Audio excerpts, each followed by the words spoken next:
रुद्राणी वैष्णवी भीमा ब्राह्मणी ब्रह्मरूपिणी सर्वाणी शंकर साध्वी सदानंद विधायिनी। पूर्व वीडियो में इतने में था मुख पाले कहीं आदित्य देव उदय हेले प्रकृति सिंदूर बिंदु जे कहीं चिन्ह पड़िले। इसका अर्थ है मेरे कपाल में क्यों आदित्य देव उदय हुए हैं। मैं एक दिन सूर्य भगवान का टीका लगा करके भी आप लोग को दिखाऊंगी जिस तरह का भगवान ने दिए थे। मगर उस फोटो में जो त्रिशूल पकड़ करके मेरा एक फोटो गया है उसमें भी भगवान सूर्य नारायण का टीका है। पहले ब्रह्मचारिणी वस्त्र मुझे सफेद वस्त्र दिया गया था।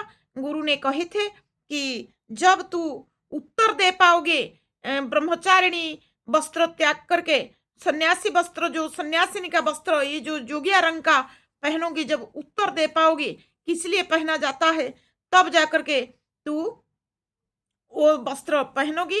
तो कुछ दिन साधना के बाद भगवान को मैंने पूछी कि ये जो वस्त्र क्यों पहनते हैं सन्यासी लोग। तो भगवान ने बोले हैं उन लोग का पिंड दान होता है।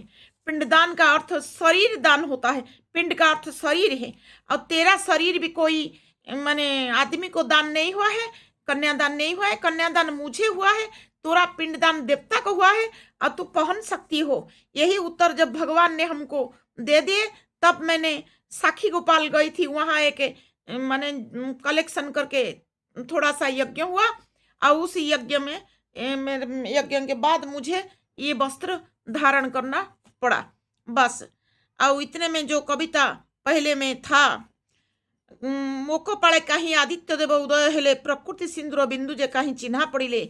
मेरे कपार पर क्यों भगवान सूर्य नारायण उदय हुए हैं और जो प्रकृति का सिंदूर बिंद है वो भगवान सूर्य नारायण प्रकृति रानी का देवी दुर्गा माता का सिंदूर बिंद है। प्रकृति रूपिणी माता वही दुर्गा माता है और उनका सिंदूर बिंद है। बहुत विराट स्वरूप है दुर्गा माता का। जैसे भगवान का विश्व रूप है ऐसे प्रकृति रूपिणी माता का भी विश्व रूप है। उस विश्व रूप का भगवान सिंदूर बिंदी बन करके उदय होते हैं। लाल रंग अस्त के समय पर भी सिंदूर बिंदी जैसा अस्त होते हैं। तो मुंह की बात जब मेरे कपार पर भगवान ने उदय हो गए हैं। मुंह की बा प्रकृति रूपिणी अटे जगत माता तो तर्जमारे प्रकाश हेब सबु बारता। क्या मैं क्या प्रकृति रूपिणी माता हूं कि मेरे कपार पर भगवान ने उदय हुए हैं। तो मैं क्या प्रकृति रूपिणी माता जगत माता हूं। और तेरा तर्जमा जब न्याय दर्शन खोल करके उसको शास्त्र तर्जमा किया जाएगा तब आदि शक्ति का उसमें वेद का ऑर्डर जो भविष्यवाणी का उसमें है कि वो आदि शक्ति है। आदि शक्ति का कुंडलिनी मेरे पास है। और ये जो लोकतंत्र बना हुआ है इसमें प्रथम नागरिक करके राष्ट्रपति नेता लोग चुन करके बैठा देते हैं। उनको प्रथम नागरिक बोला जाता है मगर प्रथम नागरिक उस तरह का शास्त्र के हिसाब से नहीं है। शास्त्र के हिसाब से जब सृष्टि बनाया हुआ था जोग माया और निराकार निराकार भगवान विष्णु से जिसका कुंडलिनी शक्ति आता है, चाहे भगवान सूर्य नारायण मेन मूल है इस सृष्टि का चलाने के लिए, उनसे किसका कुंडलिनी शक्ति आता है वो पुरुष सब आदि पुरुष है। और शास्त्र के हिसाब से निकलेगा कि उनके अंदर अंदर का तो कोई देख नहीं पाता है मगर जो सब साधक विद्वान देख करके शास्त्र बना के गए हैं वही शास्त्र में निकलेगा कौन आदि पुरुष है। और जो जोग माया निराकार दो हिस्सा में बंटवारा हुए थे, एक नारी एक पुरुष। और जोग माया जो आदि शक्ति का माने तारे हैं वो महाशून्य में है और उनका कुंडलिनी शक्ति जिस नारी के पास आएगा वो नारी आदि शक्ति है। यही है शास्त्र के हिसाब से प्रथम महिला प्रथम पुरुष इसी तरह का वो लोग आते हैं। वो लोग साधना करेंगे और अपना शक्ति को माने प्रकाश करेंगे। प्रजा पालिबाकू तुही लोटू जगत माता फिटाई कहूची तो आगे जेते हृदय व्यथा। प्रजा को पालन करने के लिए तू जगत माता है कानून को महामारिनी को मैंने कह रही हूँ खोल करके तेरे सामने मैं अपना हृदय का जितना व्यथा है वो कह रही हूँ।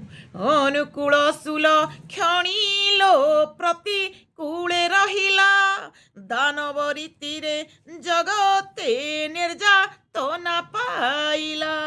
एक अनुकूल सुलक्षणी कन्या जो कि सुश्री कन्या, मैंने एक मैजिस्ट्रेट थे उनको जाकर के कुछ एप्लीकेशन दी, उन्होंने तनी सा हमारा कविता सुने, उसमें हमारा सर्टिफिकेट में जो दिए हैं उन्होंने हमको ऑर्डर पत्र आदेश पत्र जो दिए हैं उसमें वो लिखे हैं कि सुश्री सूर्य साधिका।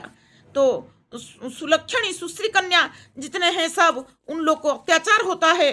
तो यही चीज मैंने कविता में लिखी हूँ। अनुकूल सुलक्षणी लो प्रतिकूले रहिला। जो अनुकूल चीज है वो प्रतिकूल में रखा गया, उसको दबाव चपाव अत्याचार में प्रतिकूल में रखा गया।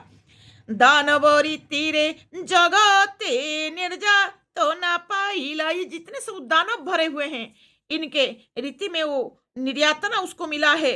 मोहा अनुकूल मानवे सर्वे तो पासे रही प्रतिकूल घटना मान विचारती लो से ही।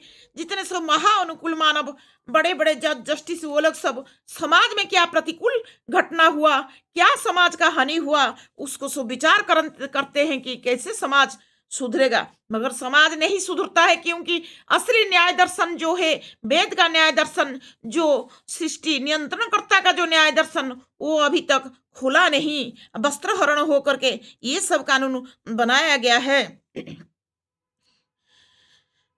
तो इसीलिए महान अनुकूल मानव जितने सब है बड़े बड़े जज जस्टिस वो लोग इसको विचार करेंगे कि ये आदि शक्ति है। यही चीज रख रही हूँ, फिर मिलेंगे।